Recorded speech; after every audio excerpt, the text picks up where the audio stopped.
It took 15 minutes? Are you serious?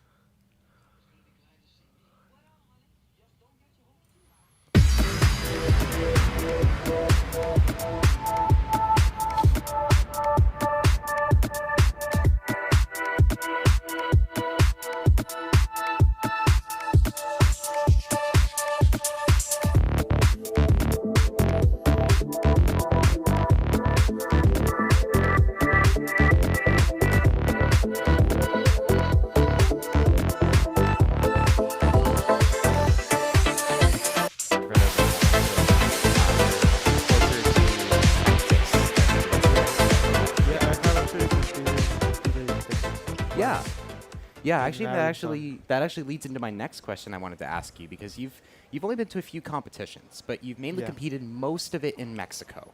yeah. But you've attended a competition in Dallas in Yo, 2025. yo, yo. And since you do have a few Yo. competitions Alright, under your belt hopefully. in that one, how different are Hopefully those this will, competitions in like Texas compared to the ones in Okay. Mexico?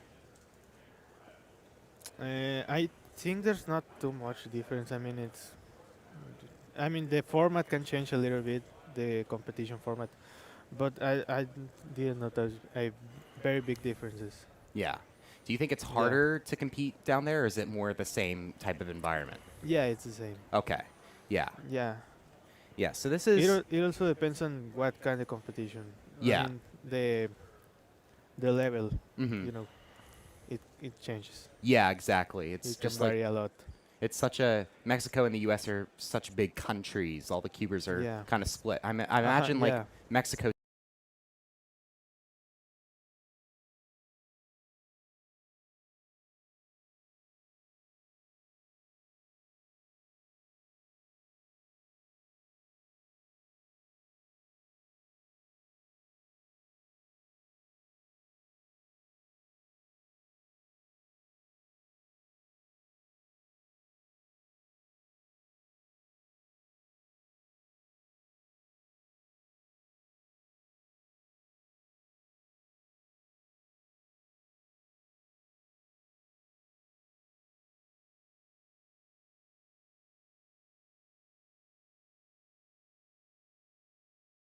Yo, yo, yo. Yo.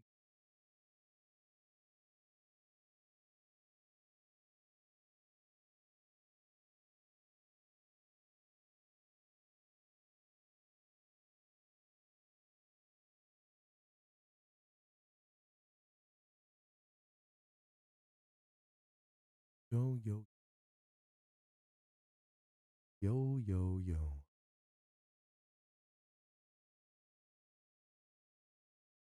Stop that.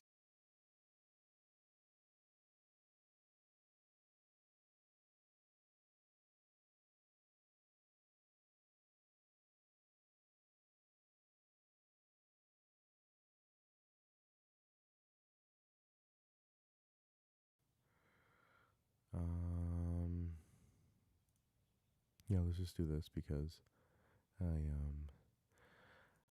know. I don't know. Front center, channel 2. Should be good right there. Hey, hey, hey, yo, what's up, guys? Yeah.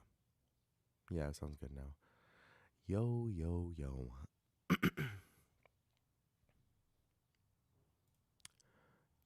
Yo, yo, yo. What is up, you guys? It is me, Acres Gaming, coming back at it again with another video for you guys.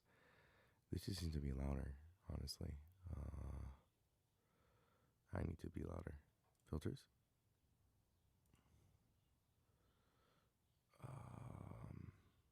Never mind. Is there a way to make this sound louder? Any properties I can do real quick?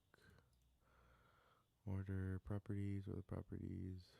Look, bro, come on.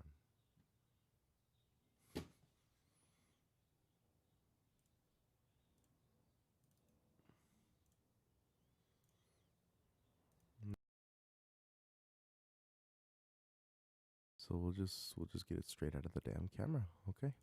This is us speaking, and yeah, this is as loud as it will want to go, which is kind of unfortunate, but mic gain should be a little bit louder, like 20 dB. 20 dB sounds pretty good, right? Yeah, 17 is good. All right, that's good.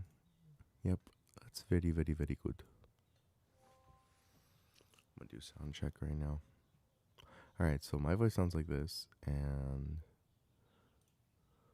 City probably has a lot to solve, and has there been anything like you've tried to like emulate or look up to as you've been that's just what it competing is. in big cubes at all? Not really. Like right here should be good. It should be as loud as me, just a little bit quieter, right? Yeah, that's how it should sound.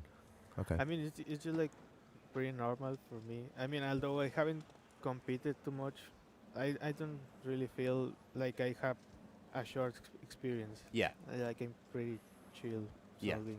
Mm-hmm. Yeah, it's pretty normal. For my run, like from when I started competing from to the NRs and all that, I think something that helped me is that in every competition I've gone, I've gotten out of there like very motivated, Yeah. and because I've gotten good results. Like Mhm. since my first competition, I was doing like, I don't know, sub 3 and sub 2 for 6 and 7, Mm-hmm. and I did like 150 and 244 or something Wow. like that. So yeah, I overperformed in Yeah. my first competitions. Yeah. That motivated me so much. Yeah. So you're using that as kind of a stepping stone per se Yeah. to keep going and Yeah. keep pushing yourself as far as you can get. Yeah, and so then I've gotten like top 3 Mexican, top 2, and then in the nationals I unexpectedly got 2 national records. Yeah. It was crazy. And then your most recent one, which I think was Minerva Zapopan, if I remember correctly, was your last comp before this, or In May. in early May you ended up getting sub 2 in 7x7, Yeah. and some more national records. Yeah. How did that feel in that moment when you got sub 2 for the first time? I kind of expected it, not because I did sub 2 in my home, Mm-hmm. but like that day specifically, I felt really good solving. Mm-hmm. So it was like, oh yeah, I'm gonna get sub 2 easy. Yeah. That was weird. Sometimes you just like go to comps and you Yeah. just feel like I'm gonna just destroy my PR today. Yeah. Like, was that kind of how that felt that day? Yeah, I Yeah. think I'm better in competition than in my home. Yeah. I So don't know why. So kind of going back more to that motivation type question, what was kind of your solving trajectory? This is more of a question from my friend Kevin over here. Were you more of someone that did like tens to hundreds of 6x6 and 7x7 solves a day, or did you kind of like work on optimizing areas of your Yeah. solve and doing slow solves to work on technique? Or there's kind of two different categories of big cubers, the ones that like Yeah. do tons of solves and the ones that really spend a lot of time working on what needs to improve. What kind of practice did you do in leading up to your most recent competitions in terms of improving? I think I've done both, Mhm. but more recently, and I will say from Mexican nationals Mm-hmm. to here, which was December the last year. I've been so much like more optimizing my solving and not burning myself with a lot of solves, which was something I used to do. Like before nationals, I was grinding a lot. Yeah. Yeah, I went crazy. So a lot of solves. Like, how many were you doing a Yeah. week? A week, I don't know, I don't count it a week, but Or a like more day, daily, maybe? Well, I don't know how many solves, but I'd say probably 4-5 hours a day. Wow. Okay. Yeah. Yeah. Before nationals. Wow. Yeah, that's a lot. That's Yeah, probably that's more a than lot. I've ever been able to do in a sitting. But yeah, that's definitely a lot. But for that sure. was like for a month before nationals. okay, Not, yeah. Not too much. Yeah. Yeah. Don't want to hurt the hands too much, right? Yeah. Yeah. So another question I want to ask too is I haven't really, I tried to do some like internet sleuthing and find some videos, and I wasn't able to find anything. Are you more of a, do you still use Redux, or did you switch to Yao or Hoya at some point too? No, yeah, it was just Yao. Yeah. For everything. Yeah. When did you switch to that? Was that kind of at the start, or? No. Okay. I switched like maybe 3-4 years ago. I doubted about it. Yeah. I doubted about it. But I Yeah. mean, it's like I'm gonna do it. Like Mhm. I'm just gonna do it. Yeah. and I switched, and it was hard a little. It's a bit of a learning curve at first. Yeah. Yeah. But I think it's better. I think Yao is better. Yeah. Do you think that in terms of 6x6 and 7x7 now that like Yao's pretty much the standard, like you kind of have to use it right now if you want to get to the level you are, or do you think people could still get there with Redux? I think you might get with Redux, but I think it's much easier with Yao. Fair enough, fair enough. Yeah, unless you're max pack. So last few questions here as I believe, take a look at Caleb Chen's OH solves here. Are there any cubers that you're looking up to this weekend, or maybe in the past, or some people that you're really excited to meet or see solve in person at this competition? Considering that it's such a big competition with everyone here, who are you excited to see most this weekend? He's going to dominate. Nobody really. I mean, like any fast solvers, like Max or Maddie or anyone? Maybe Luke. Yeah. Luke, yeah. Luke. So guys, welcome to the live stream. If you guys are here, he's always super chill. He's always super fun to solve with and watch. Covering Anyone else on your mind? Not really. All right. I mean, like everybody. I like to see everybody. Yeah, that's a good answer. I don't have like one specific cuber. Yeah. Live stream. Yeah. Watch a party type. Yeah, and finally, kind of getting more into your short-term and long-term goals here too. What are your goals for this competition? Like, do you have any specific things you're setting out to do this weekend here in Raleigh? For the competition, I like to make finals for 5, 6, and 7. 6 and 7 should be. After this, we have Pyraminx, and after that, we have 5x5 round 2. We just finished round 1. But 5x5 is gonna be hard. Did you bring any flags to bring with you on stage? Was going to be that dramatic. Do you know anyone with a Mexican flag? But yeah, there's Salceda has a Mexican flag. Ah, okay. You're gonna bring it up if you make it. Yeah. Awesome. Yeah. That should be fun. Yeah. Yeah, I didn't wake up for the first round of 5x5 blind. Long term now. Do you have any goals going forward first round of regular 5x5 round 1s. Yeah. I have that was unfortunate, but it's okay because we do have the incredible power of our thing. But yeah, but after that, I actually. So yeah, I mean, I'm excited to continue spectating here. This is round 1, so there's not a lot of good stuff happening. We finals for tomorrow. It's gonna be great. Link for live results and link WCA rankings. Description live stream, as well as the schedule, so you can ask what's going to happen when. Live stream. Or if you just want to keep it on the whole time and full watch hours, that'd be. Use this as your soapbox. All my friends in Monclova and my family. I mean, yeah, that's it. All right, awesome. Well, thank you so much, Enrique, for joining us today. Really, really appreciate you coming on and talking to us and telling us a little bit about your solves, the community you have in Mexico. It was really, really great to be able to talk to you today. We're watching some pretty awesome OH solving here today. So thank you so much for tuning in, and we should have some more guests coming in later in this competition and as well as the day.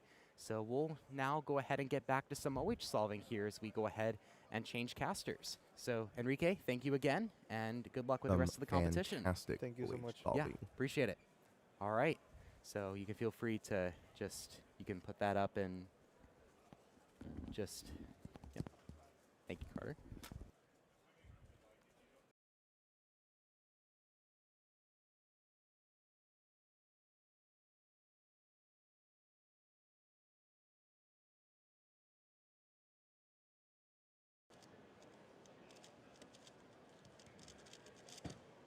Insane, bro.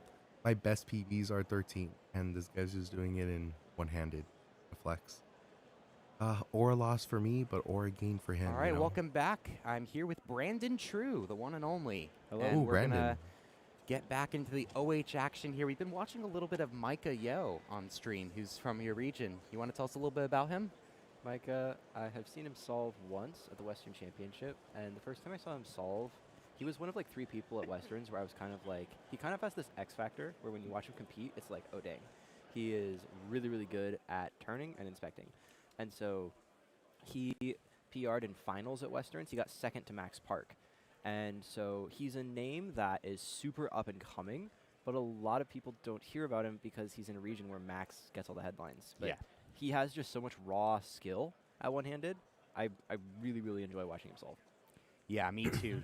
I've seen him solve a little bit too, and he's like, there's so many cubers in California that are just so underrated. Yeah. Oh, yeah. Because, like as you I said, definitely agree with you that. have Max Park, you have Brendan Dunnigan, you have so many great cubers there that draw all the attention, and you just have so many hidden gems. Like I could name so many more. Like you have Paul Mavi in Big Cubes, you have Dean Suskind in Scoop. Like so many awesome cubers there that are just up and coming right now that I'm super Yeah. excited to see this weekend. Zirui Chang, for Zuri example. Chain, yeah, that's another one.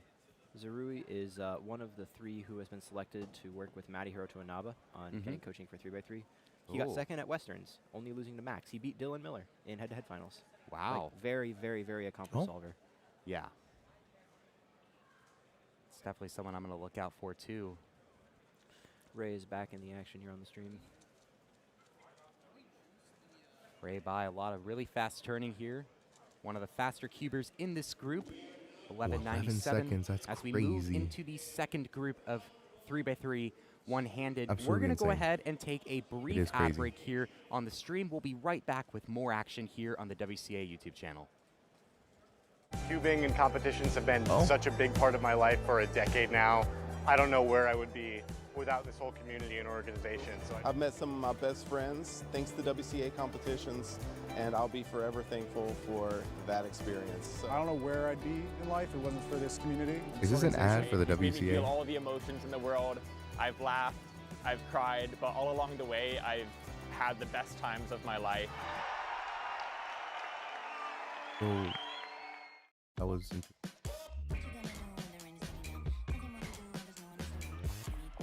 Oh, there's supposed to be an ad for like another Rubik's product because obviously it's sponsored by Rubik's. Why wouldn't Rubik sponsor the national championships, right?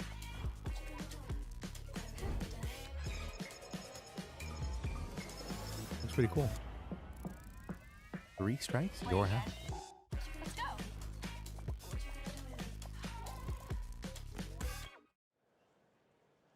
All right. We got 3 viewers in the chat. For those of you that are tuning in right now, we are on OH round Right, and 1 we are back with of the one-handed Nats. first round at the Rubik's WCA North American Championships 2026. Here with Brandon True, I'm Zachary Miller. Welcome back to the action here in Raleigh, North Carolina. We got a great day of cubing still way ahead of us. We have so many more events today. We have regions relay together later tonight. That's going to be a lot of fun. Super excited and looking forward to that. We got some great cubers coming in this second group Oh, yeah. of one-handed as well. We're going to be taking a look out for cubers like Nolan Wood and Aiden Dincher, as well as Calix Tang and Trevor Mendelson. Some more I Californians really don't in know that these group people, but in the I Bay am going to Area, root for but them in still the finals, pretty obviously. Awesome to see. So I'm really, really excited for that, Brandon, and really excited Stay for the tuned, rest of the folks. day. How's the comp been for you, All by the way? times that you see on screen, fun go back by because 2 there's hours a so you guys bunch can of know when they're going to cubers happen in who are our super time with the group because that I just never heard of. these are You the walk into a numbers that room they like gave this, us and on the you're just talking to some WCA. guy, But and he's we, like, "Oh, yeah, in I'm at on least the if you're in first round of California or in Los Angeles, regions relay. in I'm that doing area, finals." And it's like, what? I've never heard it of is you. 2 hours Like behind. thousands and thousands of hours So into being good at this thing, and it's a room full of we people are who all scheduled like that. for So I'm having a the lot end fun of just- OH round I 1 have never at felt cubing 1 this good. p.m. I've never been to a major It's starting right now, So which means being we're in a kind of room like ahead of this, schedule, which is a really good thing. Cubing Yeah. is way And then bigger Pyraminx is going to start at 1 p.m. round than just 1, me at home or followed me at a local- by a 5x5 round 2 at 5:15. About, like, So your first yeah, ever really awesome stuff that's major. going to be So happening moving forward. So I'm really, really excited. So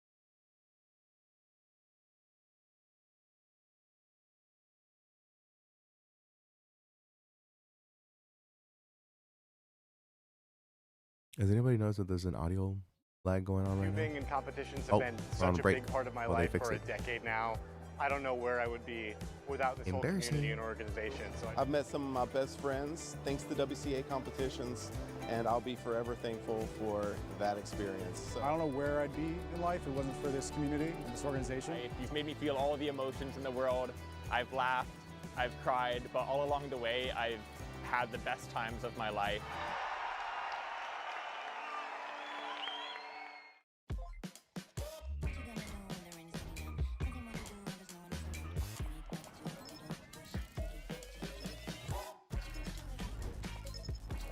More advertising.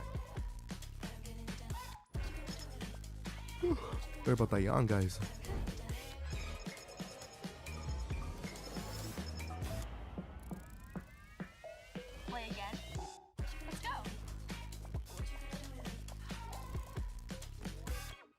Rubik's hashtag free clock. Oh yeah, that whole debacle about clock ending. What do you guys think about that? I think it came out of nowhere. Honestly, when I heard about that, All right, everyone, we're back. it was sad to see. Sorry about those technical difficulties. We had some issues with our audio. Hopefully those have been fully fixed now, thanks to our incredible production team to our right. But yeah, we were just talking about the environment here, right? So I vividly remember my first time at a major was actually also a CubingUSA organized one. It was 2018 Nationals in Salt Lake City, Utah. I was so happy to be able to go to such a big competition so close to me because I'm originally from Colorado. So it was only an hour flight from Denver. And I was like, oh my goodness, I can finally go to a major. I got to go see all my favorite cubers, get to meet everyone. And I was like 13 at the time or something. And I was like, it's like the best time of my life, basically. I was like having a blast. Lucky. So it feels, it definitely feels. Really wanted to go to Seattle for Worlds. So surreal. I can only imagine all the thoughts that are going through your mind as you're taking everything out. But I couldn't go, man. That sucks. But I mean, hopefully, if there's ever a Worlds again in the U.S., I'm definitely gonna go to it this time. Seen their work, benefited from it. Oh man, it was just a bummer. Table with you. And it's like, wow, these people who've contributed a lot of stuff to my life are all getting together, sharing the thing that they love. Yeah, so during the second group, we're going to be taking a look mainly at Nolan Wood from the Pacific Northwest, as well as Calix Tang, who's from the Bay Area. Both those competitors are pretty good at what they do. Obviously, they're on stream, so. But I'm going to go get some water really quickly, folks. I'll be right back, but the stream will still be on. Excellent in the past. Getting some stuff up, because some of our monitors are down here.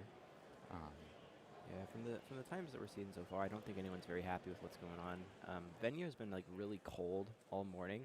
So I think a lot of people were kind of struggling to get warmed up. And also, we're only like 2 or 3 events into the competition, so most of these competitors haven't really gotten used to the way the stage feels. It's kind of like bouncy when people are walking around on it. It takes something to learn to tune that out, getting used to the way the venue sounds. At this point, just about everybody who we're seeing on stream is mostly looking for a decent enough average and data and how to do better in later rounds. Yeah, and most of these earlier groups are going to be people that were mainly just showing off because they're fast in general. Most of the later OH solvers, most of the later groups are going to be where we're looking out for some of our world-class results. I believe Max, as well as a lot of other cubers, are going to be in our later groups of one-handed. So we'll be Group 9 and Group 8. We'll be looking out for people like Neo Juarez, Max Park, Luke Garrett, Parker Traeger, Brian Johnson, a lot of those other incredibly fast cubers. Here's one that I know quite well. Here's Simon Kellum, one of the delegates in Wisconsin. He's a pretty good all-rounder in his own right. One of the former world record holders for Pyraminx. And former national champion in SKU. Yes, 11.99 for him. He seems pretty satisfied with that one. It looked really clean. No major errors, lockups to speak of. Yeah. Here's Nolan Wood. I said he was from the Pacific Northwest. I was wrong. I apologize. I saw the Washington sweatshirt and got a little ahead of myself. He's actually 3rd in Ohio in 3x3 average, so the skills translate quite well. 10 golds in his career. He has a 10.13 OH average, 17th seed coming into today. And looks like he got a G perm at the end there, but still kept it going there with a 10.95 for a second solve, which will be his best. Yeah, compared to his last one, he had a much smoother last layer. I believe this is Trevor Mendelssohn. Yeah, he looks happy with that one. 11.41. Wait to see how Calix does in the second solve. Calix is someone who is a lot better at other events like Blindfolded. He actually is really, really good at blind out in California, and he actually has gone pretty viral on social media as well as Billy out in China for doing team blind with Tommy. We'll get to see that on later this weekend, but they people do like team blind. They do it sighted. Calix and Tommy do blind memo with no inspection. So one of them just goes around and does like all the letter pairs, and then they just execute it as they go. And they've gotten pretty good with that. Like they won team blind 2 years ago doing that. But there's a few other cubers who have gotten really good at doing it sighted without having to do blind. So we'll see how they haven't. I was talking to Tommy a little bit. They haven't really practiced a lot from what I've heard. So things could go any way this weekend, but that's something I'm watching out for with Calix this weekend, honestly, is just how he does in team blind with Tommy Cherry. Yeah. Here's Aiden Dincher. He's really, really fast in a lot of different events from New York. One of the faster New York cubers here, along with Parker Traeger, a lot of other great names from the New York City area. Looks like he's on last layer. Really does he nice know the F2L ZB? there. He does. 1087. I think he got to last layer at like mid-7. Yeah, he got the last layer pretty quickly there. It was just a matter of if he knew the ZB or not. Looked like he paused a little bit to recognize, and I think he was able to get it quite well. I think he'll take a 1087 for sure. Looks like Calix is just waiting for his second solve there. Simon will take a 1366. Take a swig of water while we wait. But being so hot outside, you got to stay hydrated, right? It's cold enough inside that I think it counterbalances. Yeah. It's been so cold in here this morning. Yeah, it's just insane. Like, you go outside. It's really hard to describe if you're not here right now in North Carolina. But, like, it's nothing against the venue or anyone here. It's just AC in a big room and heating in a big room. Takes a lot of change. Yeah. But it is, like, 63 or 64 degrees in here. And you go outside, and it's, like, 100. And it's like, what did I just walk out into? So Calix staying 1013 PR as well, along with Nolan Wood. He currently has 3 blind SR. And is also 6th in California for square one. Is pretty good OH in his own right. He's one of the many Rue users at this competition. But he'll take a 17 for his second, so he'll count that 13. I think he's still okay if he counts that 13, considering it's still only the first round. You're not really going for the most insane results here. Yeah, that was just a bad solve. Yeah. Like, inefficient first block, couldn't find a second block, poor recognition, like nothing went right. So Yeah. he's fine, just get it out of your head, keep going. Yeah. Happens. That's why we don't count the worst solve, right? Yeah. All right. Trevor's free clock sign is blocking his solve, but he got a good one. Good one on the last. We'll see what he can do here. Competitors bring up their own motivational signs and messages up, and don't. Looks like he didn't really get a great ending there at all. He started with a 15, I believe. Might have been a 14, so he's counting that now. Doesn't look happy. Go back to Nolan Wood. He's got some really fast OH turning. I think not the best last layer, but he'll take a 1260, which will count. The 1275 is still his worst right now. That is pacing above what he usually would get. If I remember correctly, he does get around 11 or 12 global in OH, so it's a little bit above what he would usually get. Here's Yangchen Liu, one of our New England competitors here, 1159 for him. It's pretty fast in his own right. A lot of great cubers out here from all over the world, and the US and Canada and North America, excuse me. We do have some cubers coming here from outside of the country too. I've seen a few around here that are from places all around the globe. It's been so cool to, meet everyone, talk to everyone. Like, really enjoyed that interview we just did with Enrique, getting to kind of learn a lot about the Mexican community, how his solving has kind of evolved and stuff. I had a family stop me this morning, flew out from Romania. Oh. And as it turns out, they were going to be in Raleigh. And then they were like, we're into cubing. Let's see if there's a cubing competition in Raleigh while we're there for the week. Oh. And then as it turns out, there was kind of a big one in the area. They were not going to go to Euros. They didn't even know Euros was a thing, but they happened to be here for NAC. So that kid is having a really good competition experience this weekend. Well, that's one way to add in a fun way to otherwise normal family vacation, right? So here's Aiden Dincher getting some overhead view here as he looks to have gone some 2 GLL. Another PLL at 7. 1030. Aiden Dincher really showing off the efficiency today. Again, the last layer at 7. Just the TPS kind of holding him back a little bit there, but still some very good solving we're seeing from Aiden Dincher here in this second group. Yeah, that seemed less like a raw TPS issue and more just like a fluidity issue. You could see his grip on the cube change pretty significantly from early F2L as he heads into last layer. On all the solves we've seen from him so far, the cube kind of gets away from him when he gets to the last layer Uggs. So I'm really curious if on this last solve or two he can get a little more composure, because I'm guessing he doesn't turn like that on last layer at home. Yeah. We can see the efficient F2L plus some sort of last layer that has the more locked in precise turning. Nolan Wood coming up now for his fourth. Got the Luke Garrett logo. Well, that looks like some really fast first two layers. Olo at 7. Gets that wide move 1. That's a little hard to execute, but still gets a 997. That's very respectable, I'd say. Yeah. Especially with that last layer. It's really hard to sometimes execute those R-wide OLLs, especially one-handed. Yeah. Just raw turning speed gets him out of that one.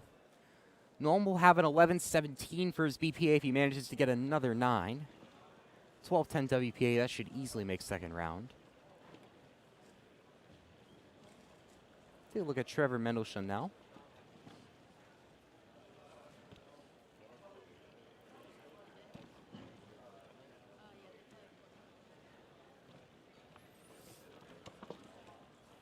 Sign is blocking a little bit of what we can see, but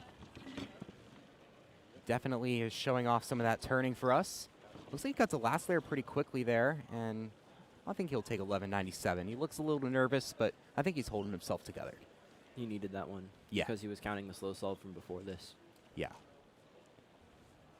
We'll sign off for that last one, and we'll just wait now for Nolan and Caliph to come out for their last two. We'll see how they finish out. But yeah, so far so good for most of our OH solvers here. We got to see a few of them when we were interviewing Enrique. We got to see Dylan Miller put out a few 12s and 13s. We also got to see some other cubers like, for example, Michael Yeo and Caleb Chen. Also, some other, talk about another fast cuber as well at this competition, Caleb Chen from Georgia. One of those other younger cubers that's really made a push onto the scene as of recently too. Got fourth at All Stars. Really excited to see him compete this weekend as well. And we're also going to be talking to him later this weekend too about some of his solving and how he's been doing in terms of cubing. So I would almost hesitate to call him a younger solver at this point because we've seen him on the major stage for a few years now. And with the top competitors in North America kind of aging out, if he continues improving a little bit and competing consistently, he's probably going to remain a top 3 North America threat for at least a few more years. So almost not up and coming. He just kind of needs a breakout moment so that the world kind of sees his skill. Nolan at last layer there, just tough. Barely missed out on BPA. 10:35 to finish that. Should still get a mid-11, which is very respectable for the first round of OH, especially considering that that's probably, if you're Nolan, one of your first rounds of the competition. Pretty good to get mid-11 in one of your main events here. 3x3 definitely translates a lot over to OH. You know what you're doing. Definitely a lot of the solving factors definitely translate over quite a bit. But it's also a different skill set at the same time because of all the finger tricks and everything that you also have to adjust to and all the algs that you might have to relearn. Doing OH one coverage. Calix will finish off with a 13 for solve. We're doing it now. Like I couldn't go to the actual nationals, but we're out here trying to cover it. We will be covering it for all competition. It's going to be absolutely incredible. It is July 4th weekend, so we're expecting to see some pretty awesome stuff. It's going to be great. Have Dylan go up early. Now hearing Zach Garber's wonderful voice Go coming up. over the PA, calling up the next group. Expect unexpected, I guess. We're going to be doing a caster change very soon. We're going to get to see Manu come back on, talk to you for a little bit as well. And we'll also get to see some other cubers, like one of my favorite OHers, one of the more underrated ones coming in. Eli Parker is going to be solving next. One of the more skilled one-handed solvers that I know for sure. Competition. As well as Jerry Bowenbot from the Rockies. I know Timon will be there. Timon Max Shao as well. Right? We haven't seen him Max very Park much will recently. be there. He's going to be here? competing this I'm weekend not sure. here at NAC. I don't know. So really excited to see So how he is? he That'd does be this insane. weekend as well. Any other OH solvers you're particularly looking out to for see them in the Brandon, final this round. weekend? I just want to see Max and Luke face off in the final. I think that Can we get another Max? They both bring this World's two Nats? different CFOP Maybe. styles that are really fun to watch. It is I possible. enjoy watching Rue solvers, but my knowledge is limited enough. I just find like turning it out really fast with CFOP really fun to watch. So I want to see both of them go all out in the final. So we, last year at Worlds, it was Rue versus CFOP on the biggest stage, and Rue ended up winning. Do you think it's going to be Rue again, or do you think that a CFOP solver is going to take a title this year? Well, who of the NA competitors has a world-class Rue one-handed? Fair. I think the only one I can really think of is maybe Carter Kukala. Sure. So I think when you compare someone like Carter to somebody like Luke or Max, I would take Luke or Max any day of the week if I had to, predict. Yeah. Maybe Max could win. I mean, Or we also I think have Max him- is he going to isn't win it. He has competing to, for right? an NA champion title, but maybe he's overall literally like we have the Neil GOAT right Juarez now. here. He's living in the U.S. now. He's representing the Philippines, so we can't I contend mean, what do you for the guys think? title, Do you think Max but is going to win it all? He is potentially in contention for the overall win. Do you think that it could go that way again like it did at Worlds, or do you think that Max or Luke will hold it down? Neo's got the wild card factor. He did it before. I could see him doing it again. Like, it's one of those things where Max and Luke have so many things to focus on. It's just a matter of how well they're turning in a final with lots of other distractions on their mind. Exactly. That is As we very watch true. another Ruse solver, actually. Calix Tang Absolute- is going to finish off his Fair, average here. Cannot, Looks like he'll finish off with the best solve that he's recorded You so cannot far deny- with you an 11 cannot 12. deny He'll their get abilities. a 13-14 average, which I think will sneak into the semifinals. I don't think he's going to have, hopefully, any issues with making it in. But what a fun group to watch. Got some nice solves. We got to see Aiden Dinsher pull off a lot of really good F2L, get to last layer pretty quickly, and was a really, really fun group to watch. Really excited that I got to interview Enrique and also talk to you for a little bit, Brandon. And we're going to go ahead and do a brief caster change here, which means we might be running a brief ad break here while we do so. So I'm going to go ahead and take a brief break here, and we'll get Manu sitting in this chair, coming back here in just a few moments. Ooh.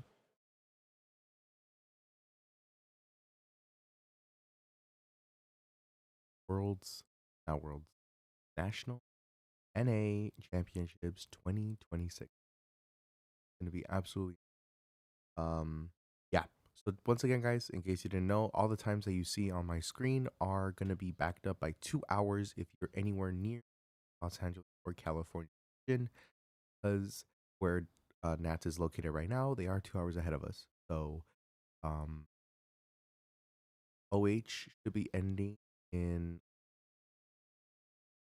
I would say, an hour, maybe an hour. Yeah, an hour.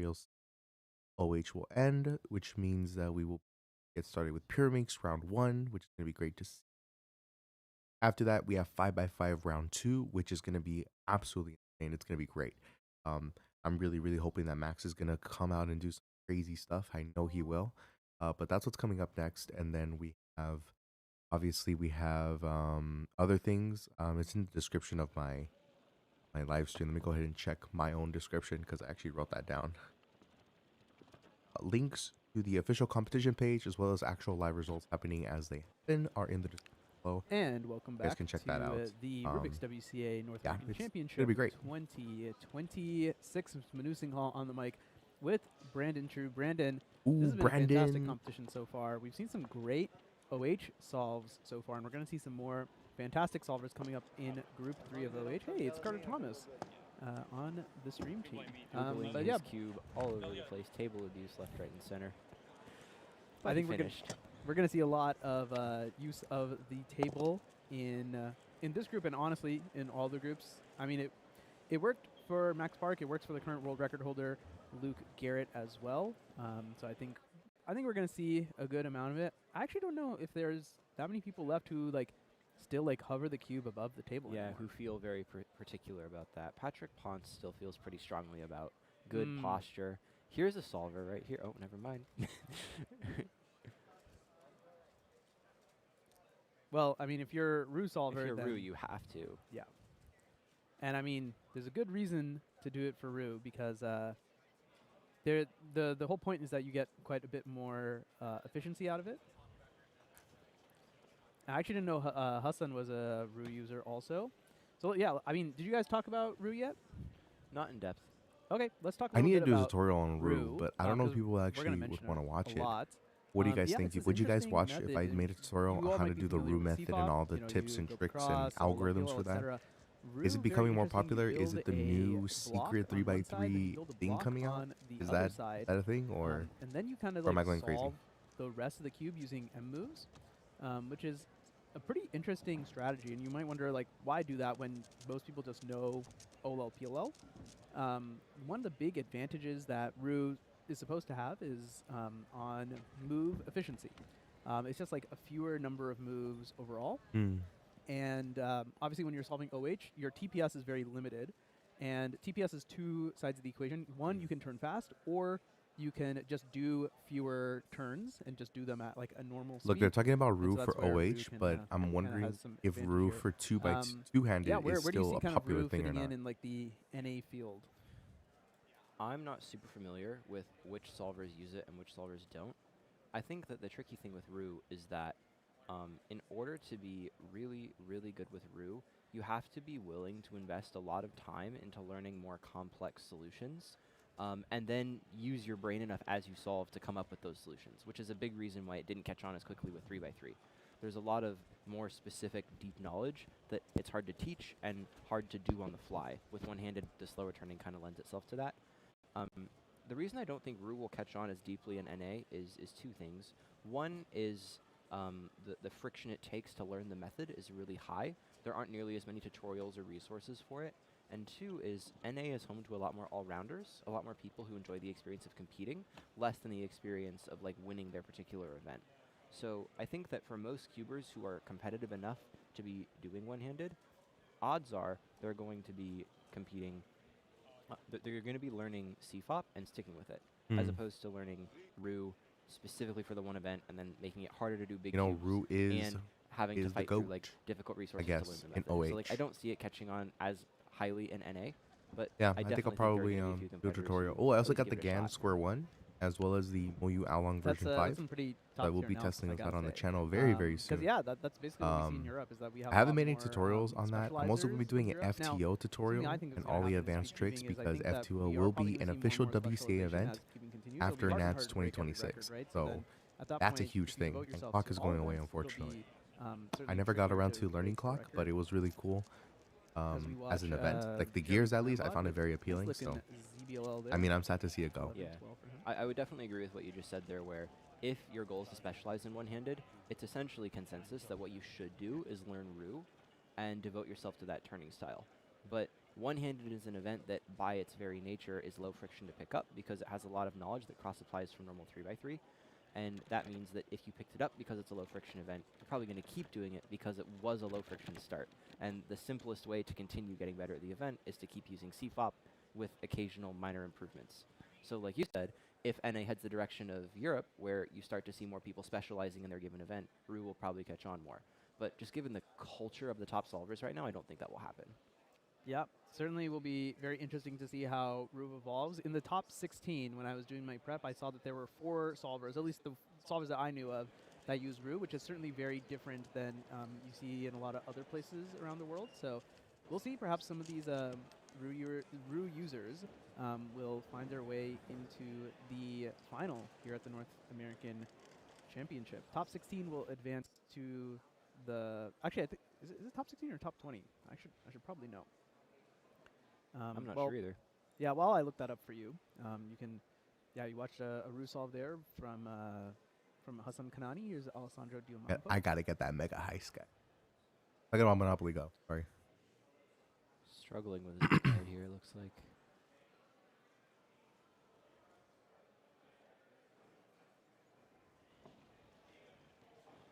Carter Thomas.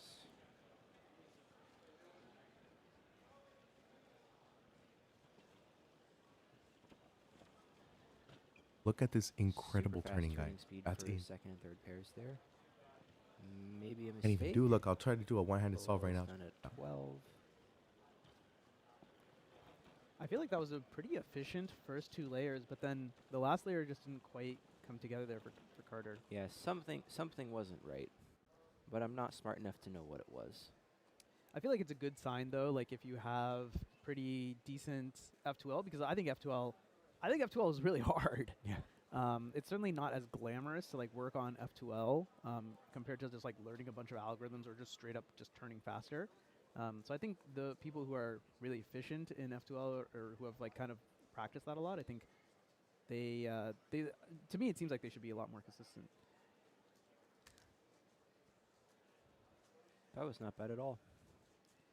Again, yeah, another efficient start, I think, from Jeremy. But again, yeah, the last layer just couldn't quite get it together. It looks like he had a G-perm, I think, at the very end there. Honestly, of the competitors that I've gotten to see on stream so far, Jeremy is probably solving the best.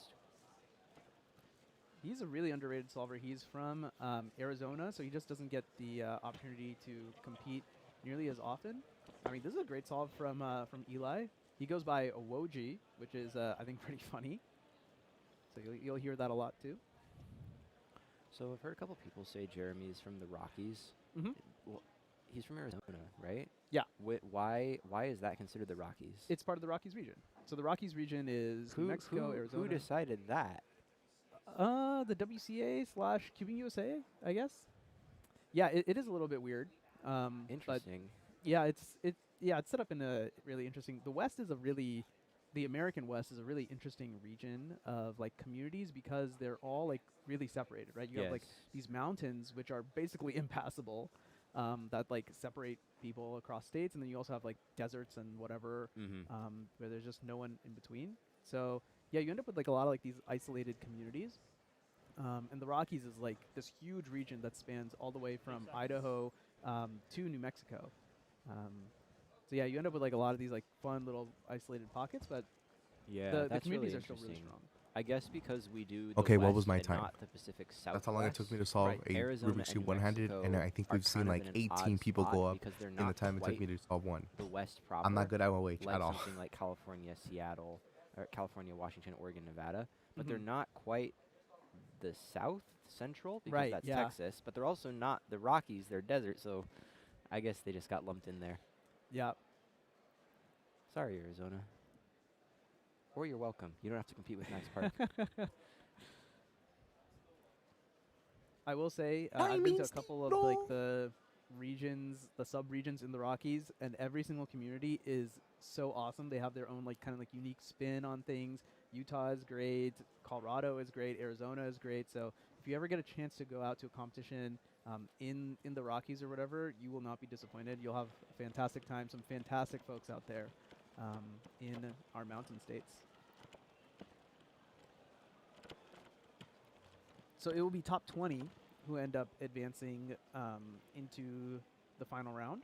And looking at the 796. I don't know if he likes that solve. From Jeremy Blambot. Interesting face. Oh no, wait, a 7.9 is crazy actually. Yeah, that's a good face. No, that's a face where you go, damn, I really hit that. I'm about to make it to finals. Right about now. That's a pretty big PR. That's a pretty good PR. He's 826. That's how people get excited, PR you know. Yeah, I mean, a great solve from Jeremy Blambot. Love the little PR tag that we can put on there as well. He is in contention for a PR average now because of that. Now, that's like the best possible average would have to be. You'd have to get. What if it was like a sponsor? It'd be like, welcome to the official Rubik's Cube official page. So probably not going to see it happen here, but still a great showing from Jeremy, especially in your round one. Yeah, the way he's been turning, I would expect something good on the 5th. He's really comfortable. I've seen no major lockups on any of his solves. Looking efficient. His last layer turning is controlled, but he's going fast. Like, he's in the headspace. His hands are working really well. So, I don't know. I don't know if he goes off of a PR like that and he gets...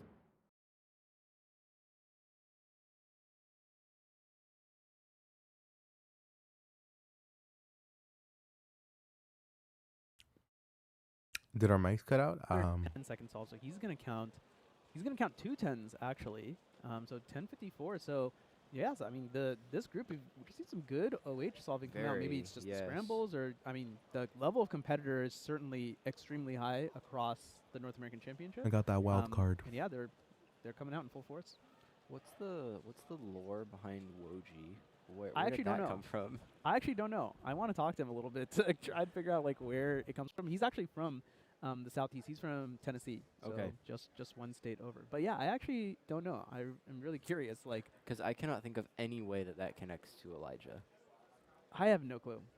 Yeah, I have absolutely no idea. I mean, Woj was like a big, like. Somebody asked me, any cubing tips for circles, growing a long YouTube time channel ago, on actually, now that I cubes? think Honestly, about the biggest way to grow a so I have to assume channel it in stemmed from 2026 that. is really you have to Something like focus that, on All right, here we go. providing some 5. kind of value, with your videos. If you're doing a video on Tips to get better at see me 3x3. doing it. You We gotta both find just some stuff leaned that in a people lot. normally We not both know want to about. watch this one. I mean, Okay, information slow is just start, looks so efficient, widely still spread, or if you have like a smooth. controversial I hot feel like take, his that's up also throw is really too good long for here. Yeah, way too many things getting people to happening. watch your videos, right? And we're gonna But it's get also about being responsible yourself average. most. Just Yeah, I feel like keep your the personality curse, with bro. you I'm so sorry. and all the Jeremy. videos that yeah, you it's make, and you just a bit keep posting unfortunate. and I'd like to see posting him kind of and smile not it care off. about the views. Yeah, I just I feel promise like you the nothing in views that will stock come in. really like was able to get going. Seems like You just gotta stay he consistent. did EO into ZB, but I mean U is like not a bad set, but it seems like whatever case he got there was just not quite ideal. A little hard to tell from our front on angle, so we'll work on getting you some top downs for future rounds as well. But I think Jeremy can be very, very pleased with this 1173 average. If we look at the results that have been entered so far, that puts him in third place amongst all competitors who have been fully entered, thus far at least. And looks like Eli Parker is actually guaranteed to beat that time. So he's going to end up in fourth place because Eli rather has 1138 worst possible.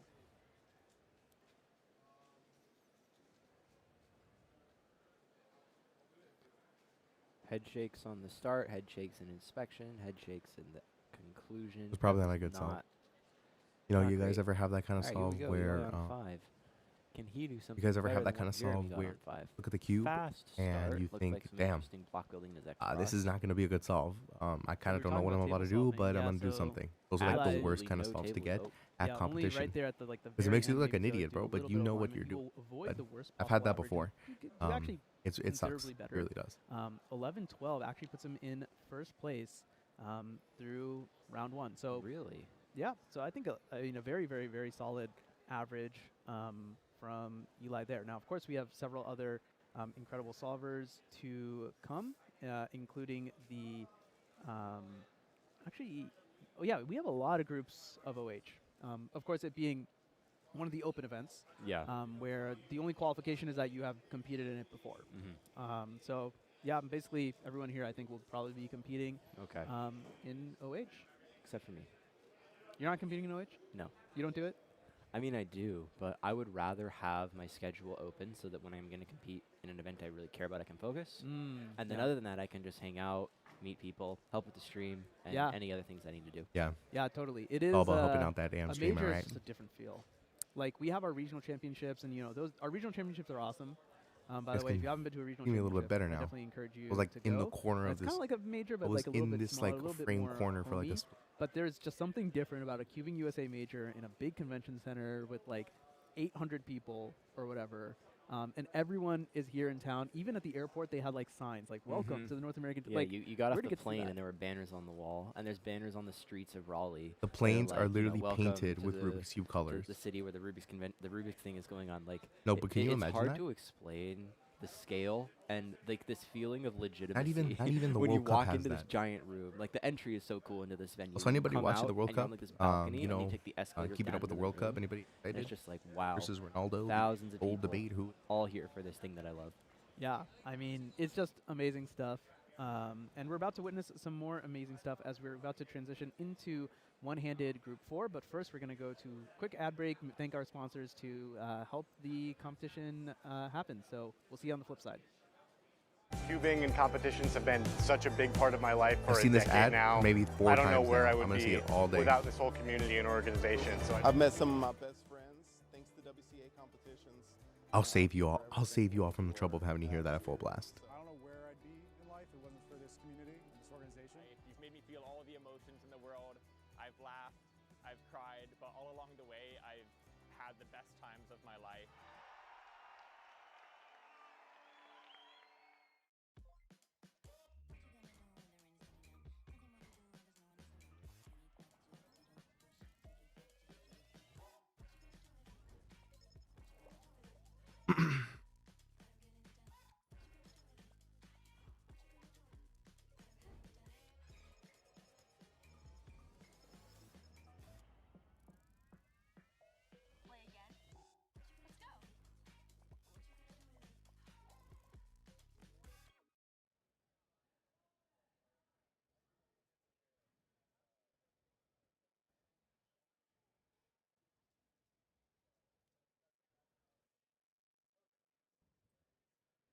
OH is still being. New here.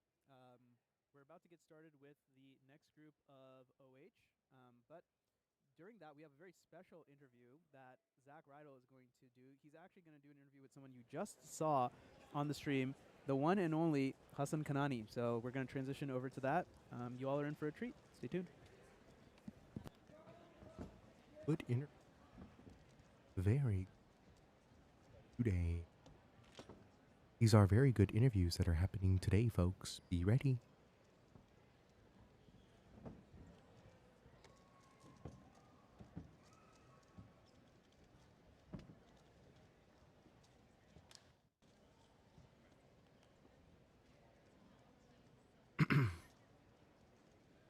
This is me doing a mic check just to see how I sound.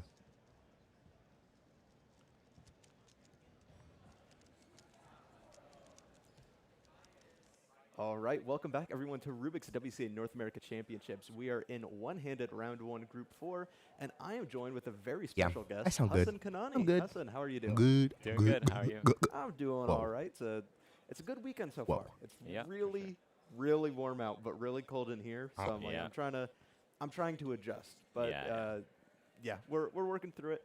You just got done competing in 3x3 one-handed. I know you've been kind of on Guys, the just got one-handed locked in, grind. bro. How's Come that on. been A going? little It will bit. lock you, bro. How's Say your will round lock you. go, at least? My round is all right, kind of average. I've just been doing Rubik casually, but like inspections are still really hard, so it's kind of like just. And luck based now, if I my can good see a friend from the block or not, Netherlands, but it was Jorge Molina. pretty average. Are you X2Y neutral? Like you can make use of any block? Yeah, any white or yellow block I can make use. Awesome, awesome. Well, I got a few questions. I mean, of course, we're talking about mostly we're going to be talking about Square One being your main event, Yeah, but we yeah. also have one-handed going on. So Yeah. if you see anything interested in one-handed, you have at least a fair bit more knowledge than I do. If you see anything cool, Square like I think One. we see that was not a Rusolve. Okay, Oh, I okay, got yeah. so excited for just a Yeah, there's not moment. too many Rurers here, but we'll keep an eye out for the MU turning at the end. We see Sean Mack Oh, actually, Sean, yeah. another You Mid-Atlantic guys are not competitor ready who we're all for very my next familiar coming with. videos, guys. I'm just letting While you know. Sean is I got a brand new inspecting, camera, it's super nice and to, it shoots in actually get a 12K. chance to interview. You might be I've wondering what interviewed the Zane heck are you twice, gonna do with so a I am- 12K I've camera. checked off another member of the Kanani family. Quality only is about to missing shoot Ibrahim's through the next. roof. I'm just saying that, Ibrahim, okay? Quality he's- will be shooting through the roof, He's got to get a and it's little gonna look faster, great, but I Oh. and you're think- gonna I think- love I it, think we and I'm can- gonna love we'll it. definitely Everyone's get gonna to love it it. sometime. Yeah. Just to complete the trifecta. Wow, look at this Let's speed. watch The speed is Sean. I know unmatched. Sean's been practicing a lot of one-handed recently, being one of his main events. The 1198 literal seems of okay these with it. cubers. Sean is Babylon also and something a volunteer lie. at this competition, so Absolutely. a lot of effort is going into that, and all of our amazing volunteers making We this found hundreds of competition run. ways to make cubers faster. Anyways, you're coming hot off a win at CubingUSA All-Stars in Square One and a second place finish at Worlds. No, we really But did. there's a Really lot did find more hard. to you than that. Do you want to give Faster. like a little elevator pitch on, I guess, this who you are and your place in cubing? Yeah, I'm Hassan. Yeah, I'm one of three. A lot of you know my older brother Zen.